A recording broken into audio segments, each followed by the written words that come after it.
ഇവിടെ മുതൽ കണ്ടോ, ഇതാ ഹൈലൈറ്റ്. SFIO അന്വേഷണത്തിൽ നീ എന്താണ് ഉദ്ദേശിക്കുന്നത് വത്സ? അത് തൽക്കാലം വേണ്ടതില്ല, 2 മാസത്തേക്ക് സ്റ്റേ ചെയ്തുകൊണ്ടുള്ള ഒരു ഉത്തരവ് കേരള ഹൈക്കോടതിയുടെ ഭാഗത്ത് നിന്ന് വന്നിട്ടുണ്ട്. ആവശ്യമില്ലാത്ത ചോദ്യങ്ങൾ ചോദിക്കരുത്, നിങ്ങൾ ഇതിൽ ദുഃഖിക്കേണ്ടി വരും.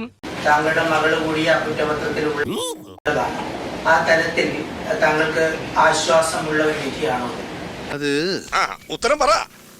അത് നിങ്ങളുണ്ടല്ലോ ഈ അസംബന്ധം ഇങ്ങനെ പറഞ്ഞുകൊണ്ട് എഴുന്നള്ളിച്ചുകൊണ്ടിരിക്കുന്ന ഒരാളാണ് കേട്ടോ.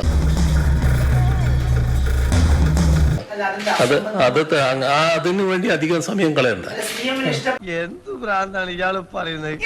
ഇഷ്ടപ്പെടാത്ത ചോദ്യങ്ങൾ അസംബന്ധമാണ്. എനക്കിഷ്ടം വേണ്ടേ വേണ്ട. ദൈവമേ, മൂർഖനെയാണല്ലോ ചവിട്ടിയത്. ഈശ്വര, ഇവിടെ ആരില്ലല്ലോ ഇതൊന്ന് പറഞ്ഞു ചിരിക്കാനായിട്ട്.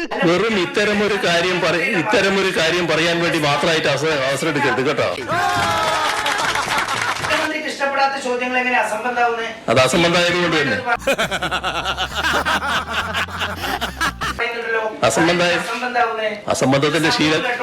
അസംബന്ധത്തിന്റെ ശീലക്കാരനാണല്ലോ നിങ്ങൾ. ഇയാളെന്ന് റേഡിയോ ഒന്നും അങ്ങോട്ട് പറയാൻ പറ്റത്തില്ല, പറയുന്നല്ല ഇങ്ങോട്ട് കേട്ടോളാം.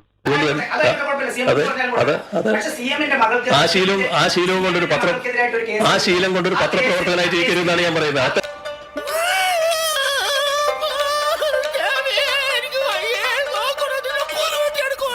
ഇത്രയും ധൈര്യം ഞാൻ എന്റെ ചാൽ ശോഭരാജ് മാത്രമേ കണ്ടിട്ടുള്ളൂ. ശരി, ചത്താ ഞാൻ നാളെ വരാം.